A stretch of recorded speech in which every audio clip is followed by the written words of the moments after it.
I feel like it really comes down to this idea of people say you're cheating. I was talking to someone about AI and they were like, it's cheating. Okay, that's kind of a broad brush. I'm certainly not saying AI should be used for everything, but I think there are legitimate ways that you can use it to help a workload. There's just something about that feeling that it's like people want to get in everybody's business. Any kind of shortcut, any kind of like thing that they see people as like skipping ahead of the line. That is such a good analogy with AI. Yeah, this is something that you can be on for the rest of your life. If it is helping me live longer and live well, then why not? And I think it's good that we have conversations like this. It's like we need to get rid of that stigma for women to be able to, if they are under a doctor's care. You need to do it you wouldn't take a knife and hack off your boobs. So let's kind of put it in perspective here.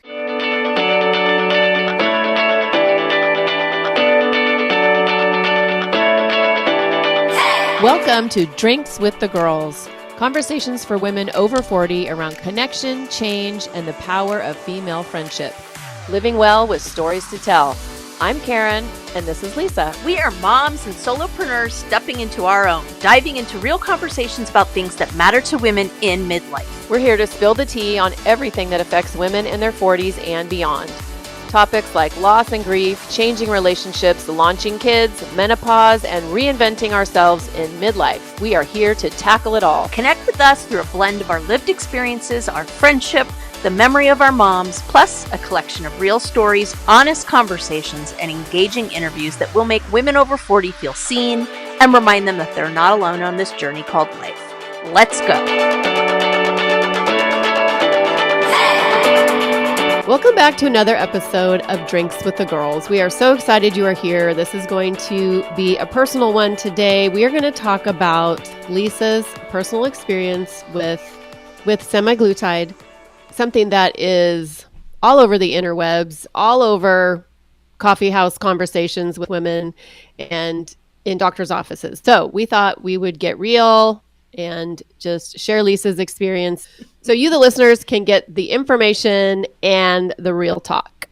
But before we get started, Lisa, what are you drinking?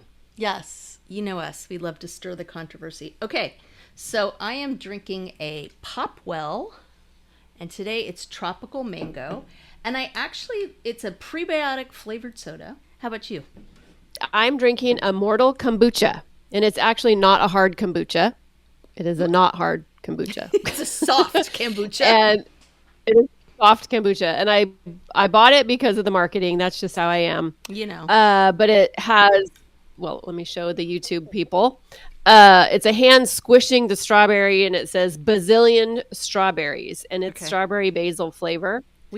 Here's the rules to drink by. And Mortal Kombucha, can I please put a request in from the Midlife Mamas that we need the print bigger? Okay. But here's the rules. Look at me. I have to push it back so far to see it. It says, like revenge, this drink is best served cold. Don't shake like a Polaroid picture. And this drink is alive with cultures, good bacteria, probiotics, and no kale. So finish it soon.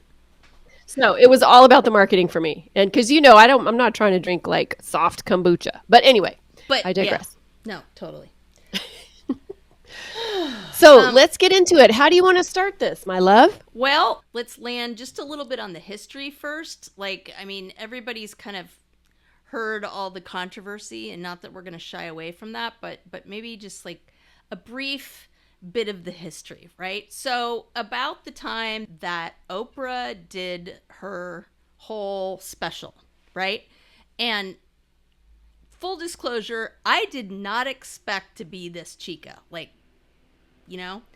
but we'll talk about that. So Oprah did this ABC special called Shame, Blame, and the Weight Loss Revolution. And she was very transparent about this idea of GLP-1s. That's semaglutide is. So basically, listeners, it's Ozempic, Wegovy, Zepbound. Those are all slightly different patented versions of a GLP-1, which is like the main class of drugs. And then the one I'm on it's like a generic version because it's compounded, and we'll talk about that. So we're just going to kind of refer to it as semaglutide so we don't trigger the the brand names with anybody. But yeah, the class of drugs is GLP-1. So she was pretty straightforward about it. And she really, I was guess the big change was she reframed obesity as a disease rather than a whole, like, if they would just put down the fork thing. And there was a massive media buzz about this, right? Like massive. She left Weight Watchers right before this, I believe, because she wanted to kind of not be tied to a company, so she could just kind of let it all hang out there. And apparently the stock tanked right afterwards because it's Oprah, right? Like, hello. And honestly, right, for sure. Yeah, I heard that and I was like, interesting. But like, I wasn't like, oh, I'm going to go to my doctor because Oprah told me to go to my doctor, right? That was not what happened to me. So just a little of my personal history. I started gaining a stupid amount of weight around 2019. I wasn't doing anything different. I wasn't eating more. I wasn't doing less. And the weight piled on. Now, full disclosure, right? That timeline right around the pandemic where all of us were basically sitting on our asses for 18 months and eating Cheetos and drinking wine. So fully own that was part of it. But like, we're talking like 50 pounds. Like, it was ridiculous. Okay. And I wasn't even in menopause yet, but I was like, there's something wrong. Like, this is not right. There's got to be something going on.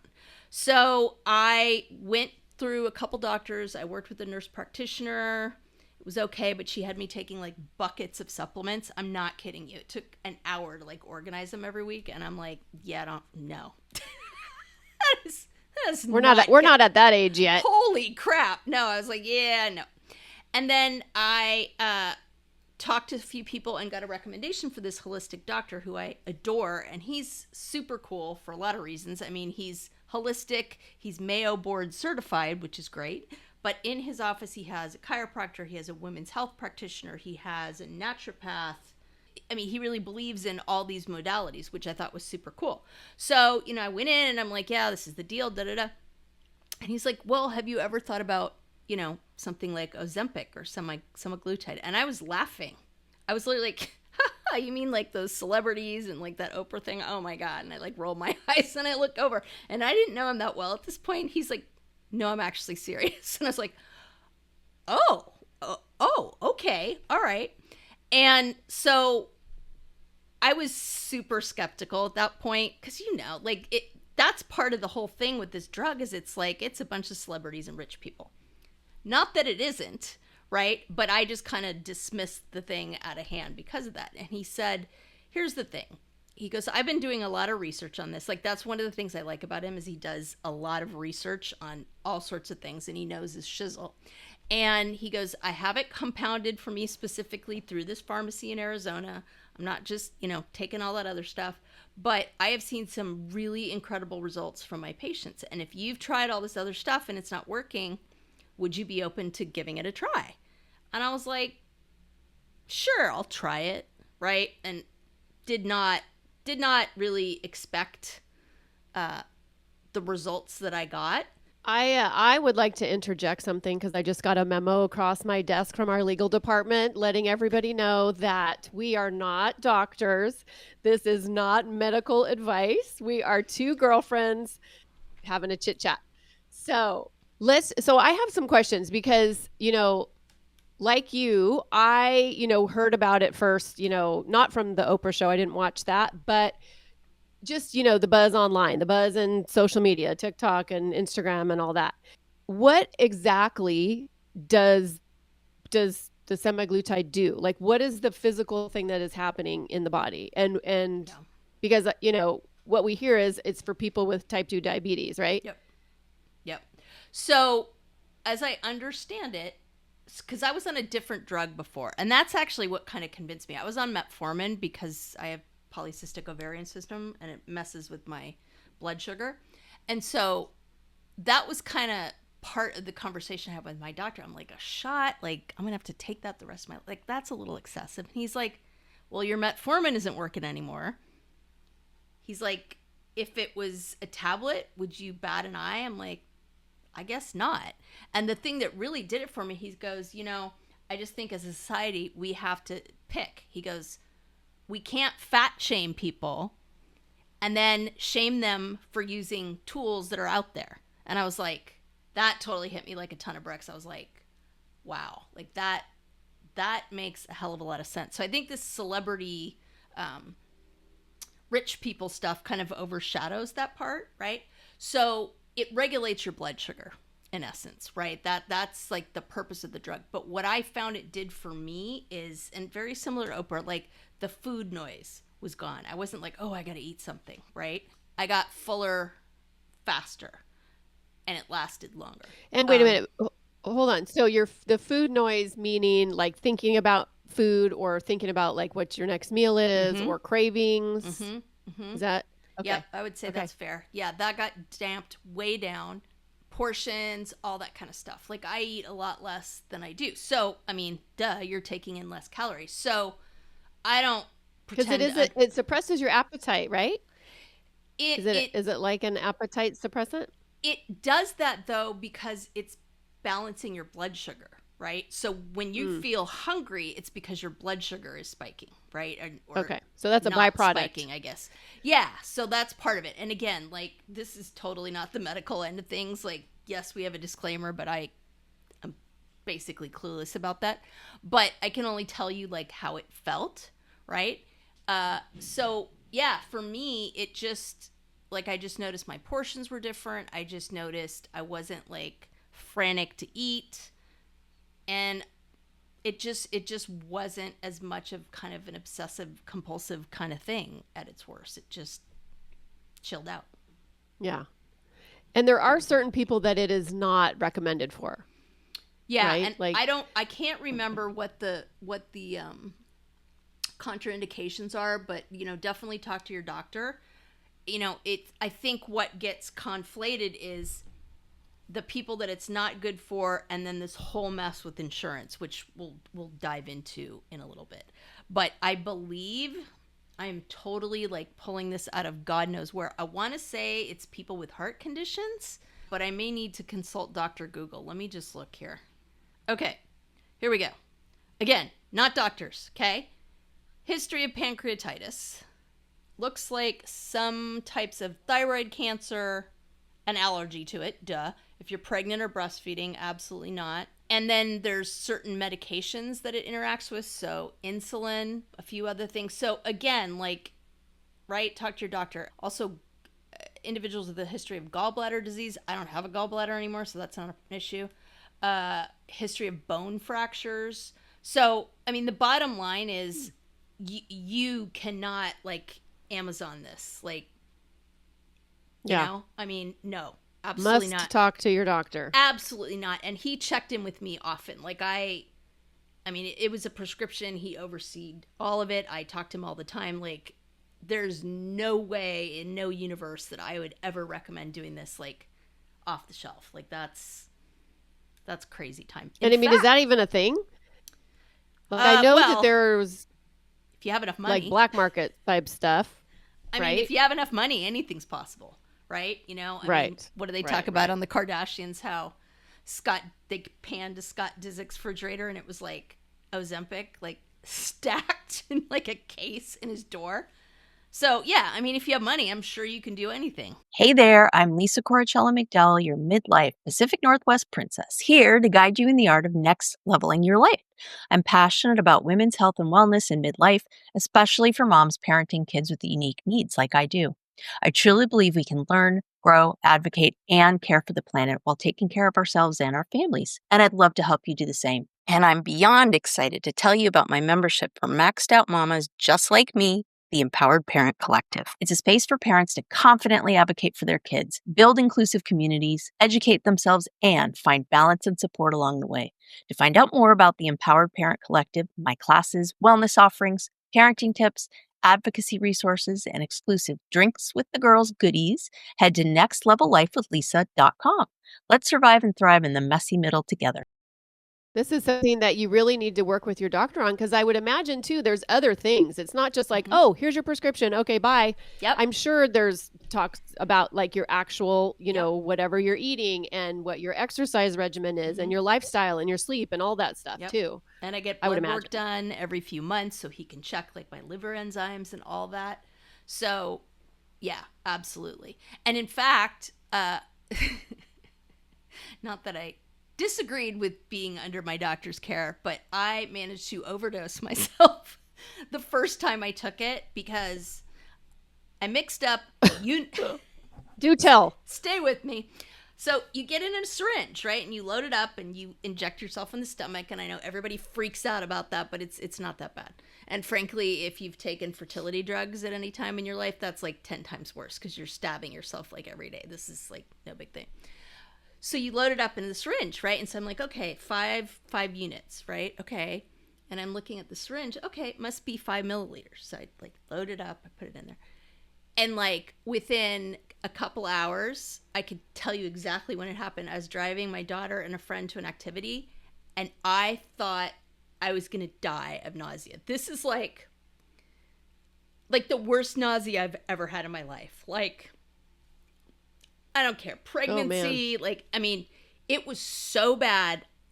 I had just dropped them off and I pulled over and I called my husband. I'm like, I don't know if I can drive home. Like, I don't know. It was like being seasick and like shaken on a crazy amusement park ride at the same time. It was awful, awful, awful. So, and I knew that like nausea could be a potential side effect. So I called my doctor in the morning. I was like, dude, I don't know. Like, this is what this is going to be like. Like, I'm out. I no. And he goes, he's very mild-mannered, right? Which is probably good when you're dealing with somebody like me. But he's like, I just want to make sure on the dosing. I'm like, I did it right. You said 5. He's like, okay, but take the syringe out. I'm like, okay. And I'm looking. He said, so one side is units and the other side is milliliters. He's like, what do you notice about those two marks? And I was like, I literally overdosed myself by like 4 times. Oh my gosh. He's like, yeah. I'm glad we can laugh about that now. It's like that's scary. No, don't do that. 5 units. I was like, oh, so instead of this much, I need to take this much at first. Because you build up, right? So you start with like 5 units and then you gradually increase depending on what your doctor can think. Words are hard. Your doctor thinks you can handle. And so you titrate to a bigger dose. Like now I'm on 40 units. So, yeah. So don't do that, right? Okay, so what's the buzz right now? I follow some health coaches on Instagram, and they talk about microdosing the semaglutides now. Like, that's all the thing. Microdosing, is that basically like you use a smaller amount and you get smaller know for certain side effects? But I'm guessing that they're not doing it under a doctor's care. Because the doctor wouldn't recommend that. I mean, to my understanding, microdosing is like little bits at a time. So I think what they're saying is you're injecting yourself like multiple times during the week with a smaller amount. And this is once a week. So again, right? It's a slippery slope. Like, I just think people are like, oh, it's like a fat pill. I'll just like do whatever, And so I think the only thing that kind of keeps people from not doing that is the expense and all the insurance crap. So cost. I would I'd be pretty like skeptical of all of that kind of stuff for sure. And it's just so scary to me when I think about all the fricked up fads that have, been around over the years for women, I mean, even starting with the corset. Right? Yep. Remember in the 90s, Kate Moss, the waif look, you want everybody to look like Kate Moss. Right? Slim Fast, Dexatrim. All those right? things. And so it's like women will do anything to, and of course, I'm not talking about you or people who are taking it for actual treatment, right? But I think about the young girls, and the young women who have to put up with the bullshit of our toxic beauty standards, and that this is just and I mean, I'm kind of glad it is expensive. Yeah, because it keeps people out of it. Or else Totally. Yeah. And honestly, Yeah. full disclosure, like, yes, I wanted to lose some weight, but for me, it was about, like, I literally felt like I was trapped in my own body. Like, I remember telling my therapist, like, I don't recognize this person. Like, I don't, like, orient in space the same way. I look at myself in the mirror. I'm like, who is this person? Like, I would run into walls and things like that because I just wasn't. I was like, what is this? Right? Like, it was so disorienting. It's like you're not in your body. 100%. It's like you're not in your body. Right? And it's like, because I was so heavy, I wasn't exercising, my joints were trash, like all of that. So, I mean, yes, aesthetically, it's more of what society wants, but I feel like that was not my main motive, and I would have called not at all bullshit on myself, you know. But I also knew, like, okay, I'm running out of road to make these changes, and what scared me is that my dad had 4 joint replacements recommended to him, and he only did 1 because he didn't want to go back to the hospital, and he can't walk now. And that's what scared me, is I'm like, you know what, like, I need to do something about this now, because if I can't get this off, it is not going to be pretty. My joints are going to be freaking toast. Well, and I mean, when you think about it, like, whether, you know, it's somebody who is obese or somebody who is overweight or whatever, those have serious health complications. Yeah. You know? And so, I mean, that's why in this house, we're trying to get really our shit together, because, you know, to your point, I want to be mobile and strong, and, you know, I want to have stamina in my older years. And if we are carrying too much weight, it's harder to do that. Yep. Plus, it affects our heart, it affects our stroke risk, so many things. So it's like, there's that piece of it, using these semaglutides for health purposes. Yep. And then there's the toxic beauty standards. Bullshit. Yeah, 100%. Exactly. And for me, like, I had been on metformin for years because of my PCOS, and that regulated my blood sugar for a while, and that was part of the problem. It just stopped working. And so it wasn't like this was like completely out of the blue, right? Now, my insurance company still doesn't cover it, and that's a whole other thing that's happening, right? They would have covered it if I had type 2 diabetes, but they didn't consider polycystic ovarian syndrome something that they would cover it for. So what I do, again, my doctor handpicked this pharmacy. So I have a compounding pharmacy that I use in Arizona. I probably won't put it in the show notes because I don't want people like Googling it. But if you are under a doctor's care and you want to know, reach out and I'll send it to you. But I don't really, I don't want to like go down that road. Yeah, no, talk to your doctor. No. So because it's compounded, it gets around all these like crazy patents and stuff that people are dealing with now, because that's what's happening, and what's driving it up even further is all these companies now have patents in place. So they're cracking down on all these places that were making it and compounding it, right? So I asked this pharmacy, I was like, how are you guys like getting around that? They're like, well, there's a way that we mix it up that gets around the patent, and it's legal and all that kind of stuff. So, because I asked about that, right? But what I do is, so I compound it, my doctor sends the prescription in, and then I run it through my health savings account so I can get it like before tax, because they will let you do it. And I would say, just for a ballpark figure, actually I just ordered some, let's see here. So I would say it costs me every 6 weeks ish, maybe about $260. So not ridiculous, you know, not cheap, but not ridiculous. But we're going to dive into this for sure, because there's some equity issues about that whole thing. And I'm fully aware that there's some privilege involved here. So we're going to talk about that, y'all. My name is Karen Shatafian, and I am a shameless coffee addict and empowerment coach for women. And my love language is authenticity. My mission is helping women unapologetically design a life they're in love with. Because what the hell are we waiting for? My website, KarenShatafian.com, has all my coaching packages and free offers, like my Midlife Reclamation Guide. In it, you'll find tools to help you decide how to create the most inspired and empowered version of yourself and your life. You can find me on Facebook and Instagram talking about ways women can show up for themselves after decades of showing up for everyone else. Join me as we throw off the shackles and live our best freaking lives. See the show notes for all the details. Cheers. Well, let's talk about it. Let's talk about it. Let's do it. Okay. We'll do the side effects and all that nasty crap later. Like, look, let's be real. Like I said, money talks, right? So there are like entire towns in Scandinavia that this drug has built. Like I can't remember which country it is in. I want to say Norway, but I could be wrong. They manufacture it there, one of those main ones, and the town has exploded. Like, it is built around this, right? And so these companies are making a shit ton of money. So that's also another reason why I'm kind of morally more comfortable with the compounded thing, because they're not doing it to make shit tons of money, right? I think it's obnoxious that they're charging that much. And we could go on and on about drug companies. I mean, I've always said, when I live overseas, the costs that we paid for our medications, just flat out paid for, were a fraction of the costs that we pay now as consumers with our copays. It was insane. Ridiculous. Insane. Yeah.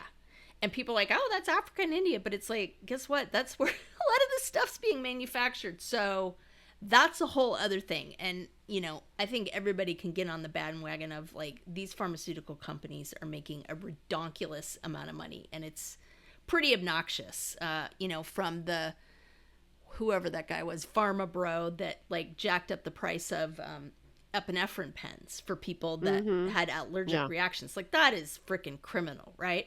So, yeah. I mean, there's absolutely something that it's an equity issue, because basically what you're saying is, if you're poor or you don't have an insurance company, you're SOL. Well, you have no access. You have no access. And that is extremely scary, because then you have to go to more like a black market type situation. And then you don't know what the hell's in it, and you're not under a doctor's care. I feel like I tried a lot of different stuff before I got to this point. I found a way to do it with my doctor, but that in no way means that I am absolved of the privilege here, right? Like, I get it. I have privilege. And there's really no way to sugarcoat that, for sure. And the bugger about this is that, they talk about so-called, like, poor illnesses, right? Because people that are in food deserts and don't have access to fresh vegetables and fruits and fresh food, those are the ones that are most likely to have diabetes, like cardiac issues, all the stuff that comes from obesity, right? So people are just doubly and triply screwed when they're in poverty. And that's, I know we don't like to get into political rants on this podcast, but if there was ever something I was going to politically rant about, that would be it, for sure. Yeah. Agreed. Okay, so let me ask you this. So have you noticed, and I know the people in your life love you, so obviously they're not going to say anything that's going to hurt your feelings. Have you experienced anything like emotionally negatively because you're on it? Or even with yourself, like even in your own mind, like, do you beat yourself up about even being on it? That's such a good question. And, like, I see posts all the time, like, you're cheating, like, with the jab and all that kind of stuff. And I was a major, major eye roller. Like, I will fully own that. I was like, you've got to be. I mean, I literally rolled my eyes in my doctor's office, because I was like, are you, like, you're a real doctor. Like, you cannot be serious, right? And honestly, that statement he made was what stopped me in my tracks. The statement about, you can't, as a society, fat shame people and tell them they're not being healthy and then shame them for taking steps to get healthier. He's like, you cannot have it both ways. That's ridiculous. Talk about a mic drop. Yeah. There's nothing else to be said, honestly. Yeah. And so that really, I mean, that was just, right? And so, there were little moments of like, well, am I going to have to be on this for the rest of my life? And da-da-da. And he was just like, Lisa, if I told you it was a pill, you wouldn't bat an eye. Like, he goes, then you don't have to be on it for the rest of your life. Like, once you are where you want to be, we can titrate it and see what's going on, I finally got my husband convinced to try it, because he is hugely overweight, has asthma, has all sorts of health issues that are because of his weight, and it worries me. And he put it off and put it off and put it off for a long time, and he's just dipping his toe in it. And the hardest thing for him at first was the shot, and now he's like, I don't know what my problem was, right? It's a shot, you know. Again, if you've taken fertility drugs or had fertility treatments, trust me, this is nothing like having to give yourself a shot in the butt and the stomach, like on the daily basis. Like it's nowhere near like that. So I think that any tendency I had towards thinking that way, that statement by him just comes up, right? Like, I am not doing this so I can model right. at 57 and be like on Baywatch, right? Like, yeah, I feel comfortable about wearing clothes that are smaller, right? I feel comfortable in my body. That was the thing that did it for me. It was just like, not only did I not like what I saw, I mean, I think I would have been okay with that part, but just it felt like Invasion of the Body Snatchers. That's the only way I can describe it. Like, I would literally run into things because in my mind, my body was a different shape, and it was completely disorienting. And I don't have a full-size mirror. And I remember we were on vacation or something. There was a full-size mirror, and I was just like, who is this person? Like, what the hell is going on? And so I think for me, whenever I've been like, oh, you're a big fat loser, right? It doesn't last real long, because I'm like, no, you're doing this for the right reasons. You're doing this because you have some health issues that you need to figure out, and you're going to a doctor and you're looking at all this stuff. So yeah. And also, I just want to say something though, like, because us listeners, we are not about shaming any midlife sisters. If you are taking semaglutides because you want to feel better in your clothes, or because you want to look better in a bathing suit or whatever, zero shame there as well. Go with God. Yeah. Whatever, your reason, you're a grown ass woman, you get to decide for yourself. We just feel, I just feel that, I get a little nervous with that slippery slope with younger women, and with women who, may have an eating disorder. Mm-hmm. The slope is extremely slippery. Doctor, right? And we talked a lot about the same theme when we did our plastic surgery episode. Just this idea of like, you do you. But again, it's that shame piece. Like, Karen, I think you made a comment about, God, I'm trying to remember what it was, but a friend of yours had said something, or an acquaintance, about somebody that had a boob job. And she was just like, I can't believe she bent this. I don't know. Tell the story, because I'm effing it up. Yeah, she was basically judging another woman because she had a boob job, and she was just talking about, I can't believe she did that. I can't believe she's not happy in her own skin. I can't believe, that she would do something like that, la, la, la, la, la. And, it's like, sure. Because I have to say too, I'm, backing it up a minute. I've had one of my dear, dear best friends had a boob job, and my first reaction was, why did you do that? You're so beautiful. Mm-hmm. Right. And in my mind, I'm thinking that's a positive thing. Right. But it's her choice. It's her body. She has to live in her skin. And so, but with my other friend who was really, harshing on this other gal who had these are two separate incidents, by the way. I mean, it's just really kind of, it just leaves you feeling kind of yucky when one woman is, trashing another woman. Trashing another woman for her own choice. She's a grown-ass woman. She gets to decide what she wants to do with her body. We don't have to do it. We might not agree with it. And we sure as hell better keep our trap shut about it. You and I are aligned on this. It's like women trashing other women is just not. What was that quote from Madeleine Albright? I think she was referring to when Hillary Clinton ran, but she said there's a special place in hell for women that don't support each other. Yes, ma'am. Yep, all the things. So I can't remember where we started this whole piece out, but I definitely feel like I had to go through all these pieces to get here. And I think where we landed in terms of that plastic surgery episode was, yes, you do you, right? But it was like, you can shame society. You can say, why does society make people feel like they're not enough? Totally okay. But starts with a P. Yeah, shaming that particular person for doing what they... No, Right. Right. We're not here for that. Yeah. Yeah. Yeah. So, and yes, we can blame the patriarchy because we like to and do that. And it deserves it. Okay. Let me ask you some questions, or let me ask you a question. Okay. If you knew then what you know now, like if there's any woman out there who's feeling like she's curious. Yep. You know, she's going to talk to her doctor first, but what would you tell her? Like, what are a couple things that you've learned that you wish you knew, you know, when you were starting on this journey? Well, read the syringe properly. That'd probably be my number one piece of advice. Because don't be a dumbass like me. Gosh. Overdose yourself. Jesus. But I mean, I do think you have to do all the things, right? Like when I came to my doctor, I had tried diet and exercise. I was doing all the things I did. Like I'd lost a bunch of weight, I don't know, like 5-6 years before then, right? So I was doing all those things that worked before, right? I got diagnosed with PCOS. So I was on the metformin. Like this was like years and years and years of stuff, right? And so I feel like you need to do that first. You know what I mean? You need to try that stuff. Like, could I be exercising more?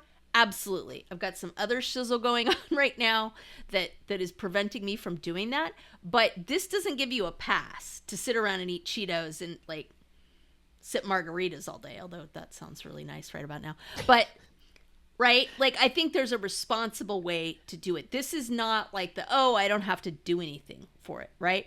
So, and can we talk? Sorry to interrupt you, but all I can think of is those of us in perimenopause and menopause, which is probably everybody listening to this episode or this podcast.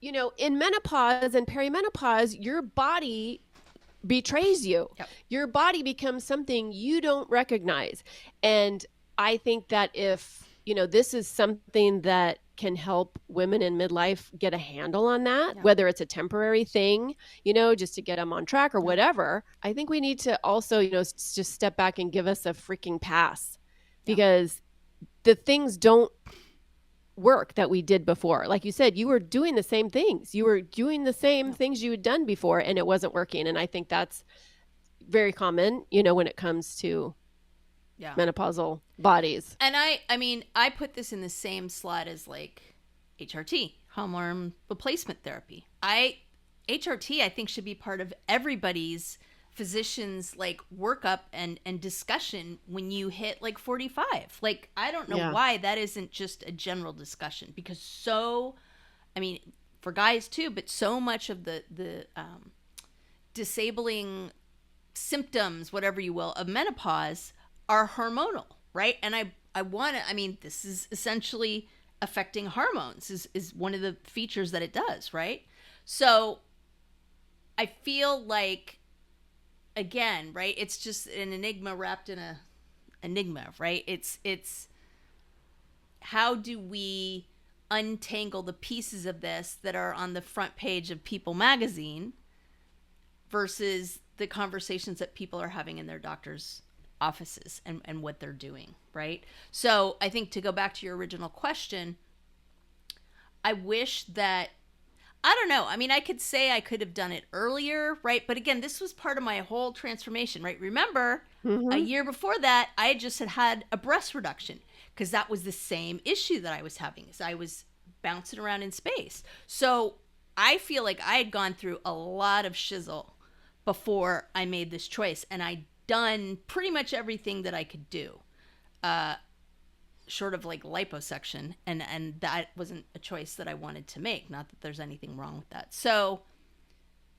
I think that people need to do their research, and that's part of the problem, is the research is crap. Like, what is out there online is such bad information and so friggin' unreliable. It's just, I just don't feel get like it from social media, please. Don't go to Instagram or TikTok to try to figure this out. Talk to your doctor, talk to somebody who's been through it. Talk to somebody who knows their shit. Yeah. I feel like, that's probably, I mean, I did go to my doctor, but I would have I took some, my feelings about it from social media, both good and bad.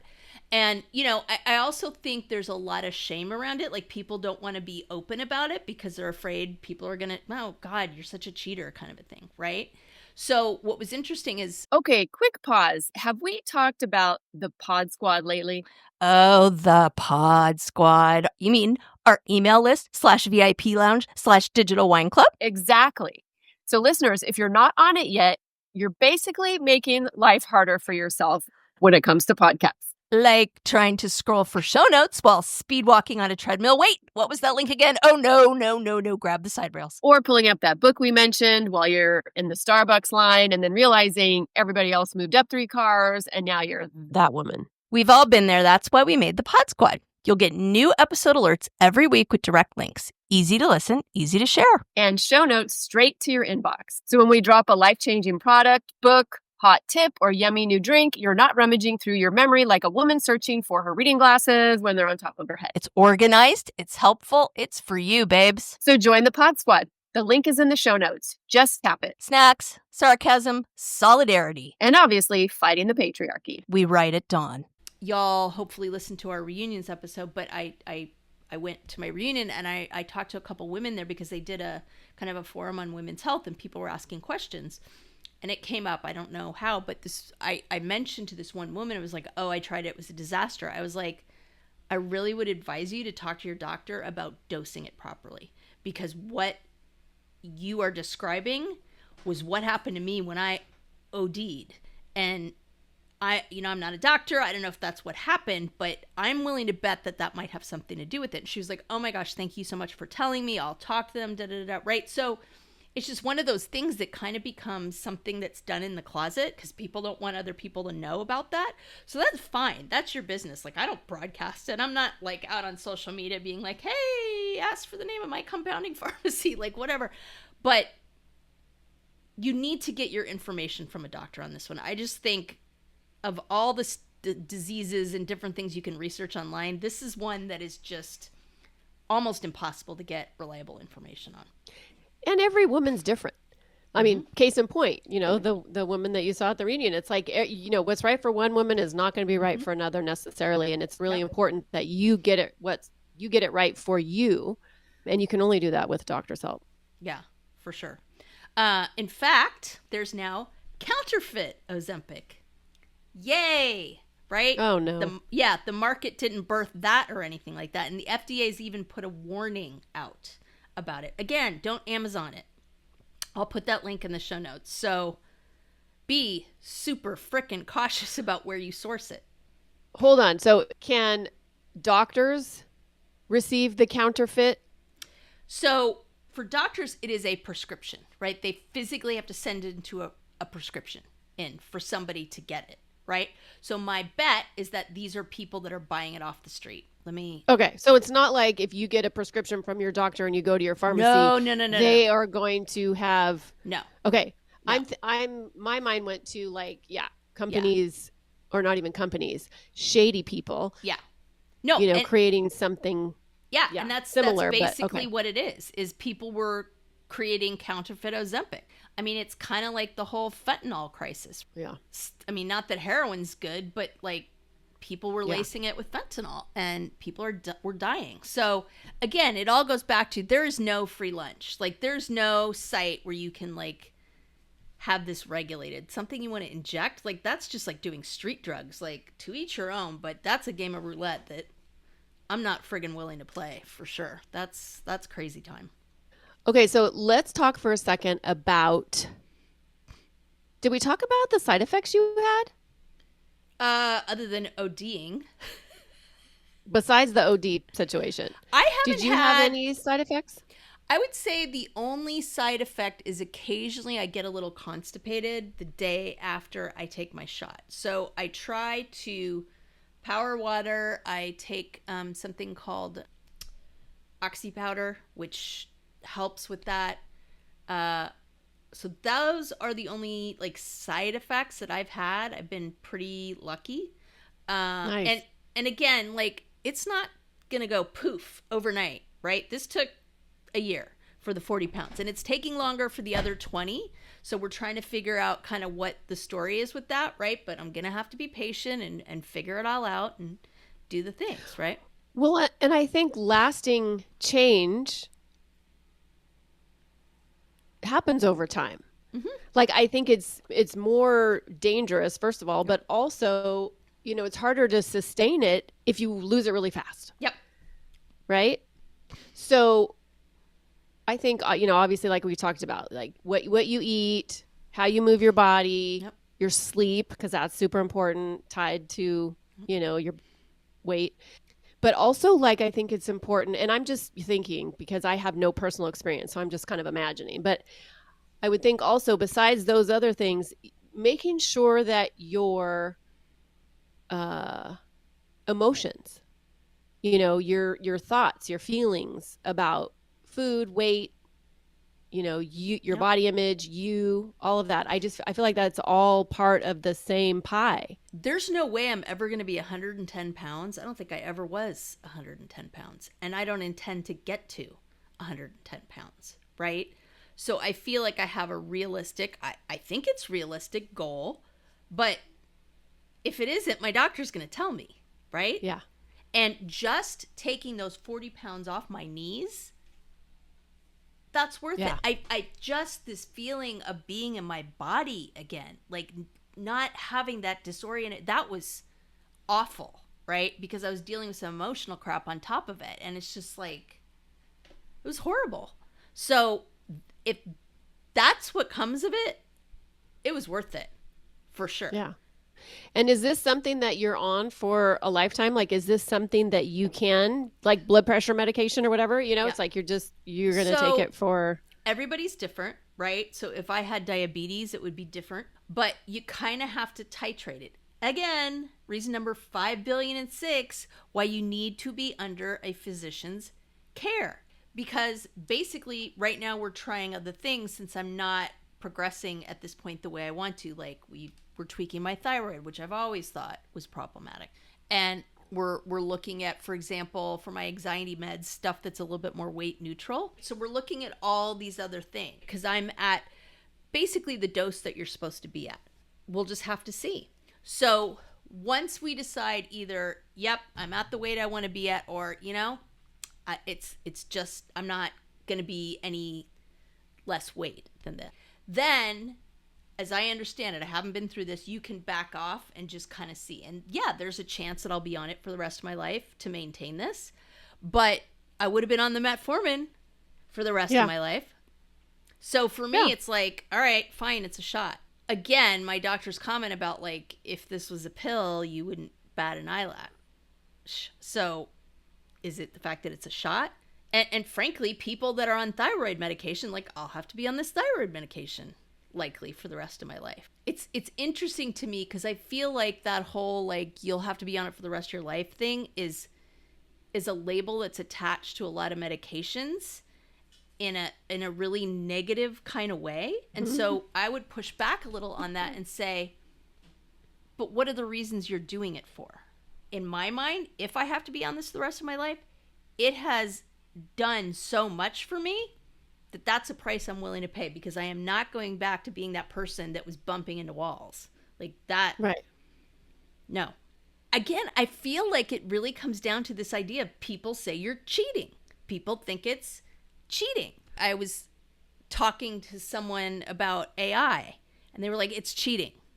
And I was like, okay, that's kind of a broad brush. I'm certainly not saying AI should be used for everything, but I think there are legitimate ways that you can use it to help a workload. So there's just something about that feeling that people, it's like people want to get in everybody's business. Any kind of shortcut, any kind of like thing that they see people as like skipping ahead of the line, they're going to just... That is such a good analogy with AI, because yes. And I think, and that's kind of why I asked. That's why I brought it up, because in the research that I was doing in looking at it, it's like, yeah, this is something that you can be on for the rest of your life. And I mean, I take thyroid medication. I'm going to be on that the rest of my life. And it's like, if it is helping me live longer and live well, then why not? And I think it's good that we have conversations like this. It's like we need to get rid of that stigma for women to be able to, if they are under a doctor's care and if they are doing it in a way that is health conscious. Again, I don't want to judge any women that are on it, but I just worry about those, 27-year-olds. You need to do it. I mean, you wouldn't take a knife and hack off your boobs. Like, let's think about it, right? And conversely, like, we wouldn't be having this conversation if it was blood pressure medication. You'd be like, are you high? You can't mess around with that. You need to take that for the rest of your life. So let's kind of put it in perspective here, Yeah, but for sure. Being an adult means making smart choices. So you're not going to go buy the freaking counterfeit Ozempic that you saw on eBay the other day and shoot yourself up with it. Like, that's just dumb.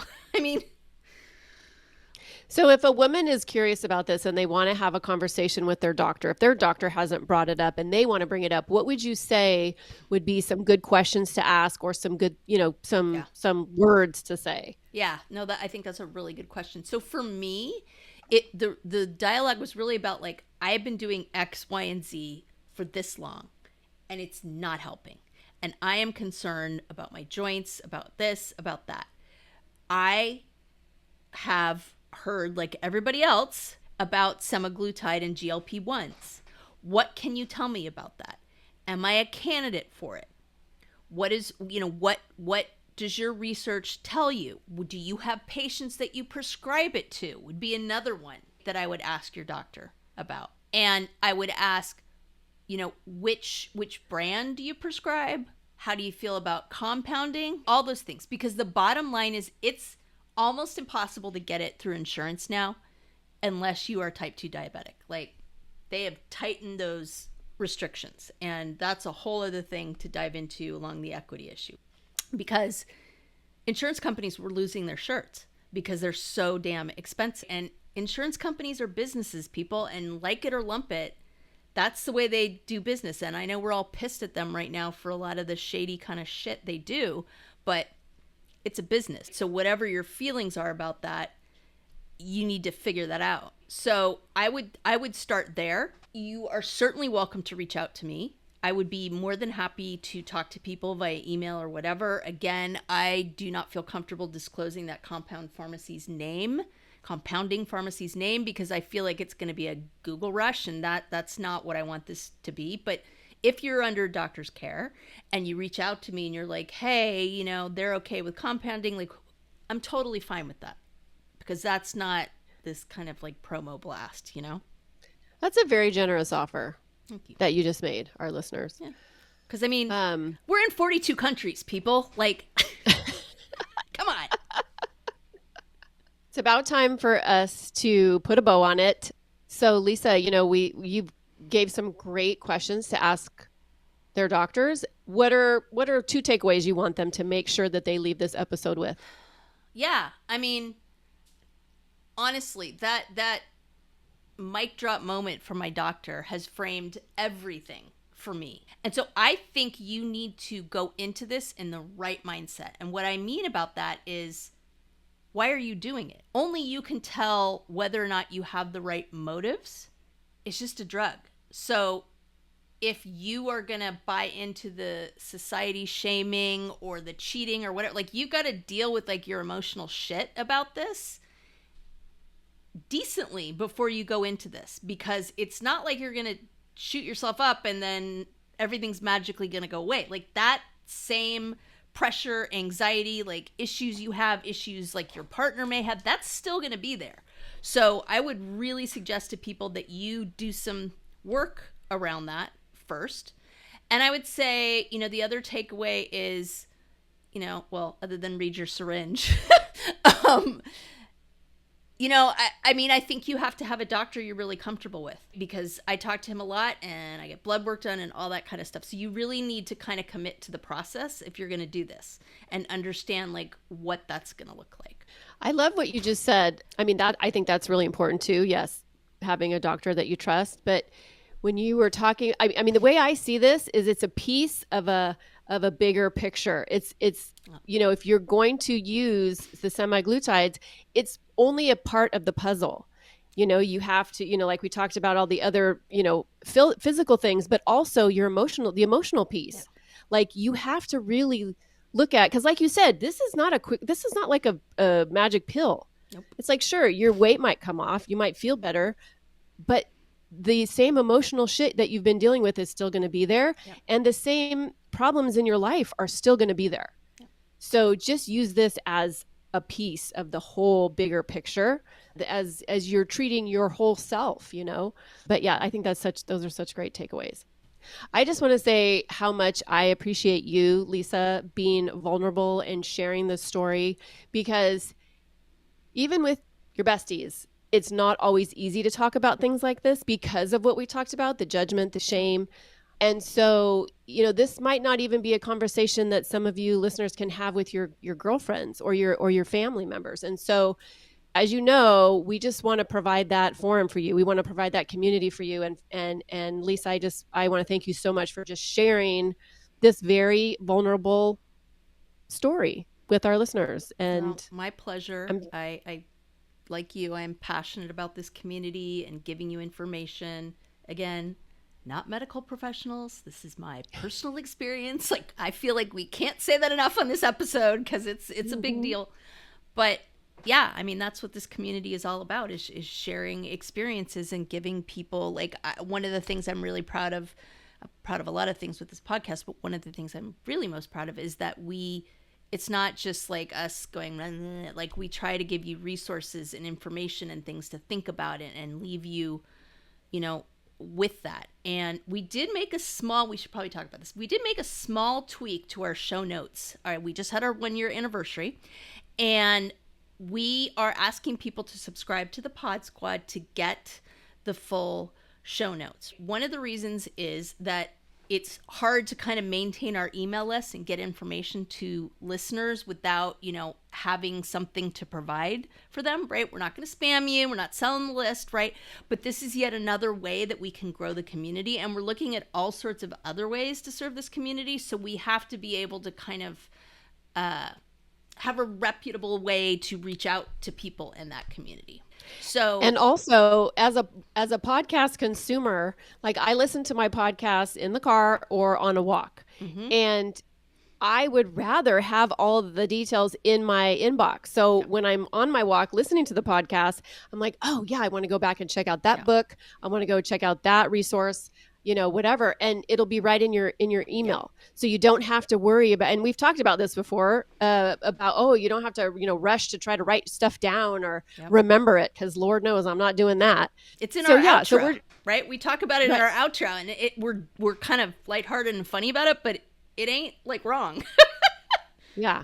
Yeah. So when we ask you for your email address, we are going to handle it with loving care. We're not going to spam you. The only thing you will get are our weekly show notes and our episodes too. So that's another good thing about it, is it lets you know, like you guys, hopefully you've subscribed, right? But it lets you know there's a new episode, like what the topic is, some links there, and then the show notes in there as well. The other thing about it that is really cool is, like, we've talked to you guys ad infinitum about how sharing this with a girlfriend who you think would be benefit from it is important to the community. It helps them. It's super easy to do it that way. You're just forward, boom. So that's another added benefit. And also, like, we want to hear from you so bad. Like, I think every episode we say, please, and now you don't have to figure out, well, should I DM them on Instagram? Should I respond to a Facebook? Now you can literally just reply to the email. You can reply because there's a human being on the other side that will hear what you have to say. So like for this episode, like, have you tried semaglutides? Are you curious about it? Like, what are your questions? Message us. Let us know. And we can use it to create future episodes moving forward. Win-win. I have this fantasy that someday we'll have an episode. That episode. Here we go. That episode's coming up. I have this fantasy that we will do an episode someday soon of just listener questions, right? Just like rapid fire listener questions. Like, I would love to do that. So yeah, so do your part, listeners. Yep, we're waiting. All right, y'all. Well, it's been a lovely time with all of you. Reach out if you have questions, do all the things, and close and say cheers, everybody. Thank you for being here. We will see you next week. Cheers.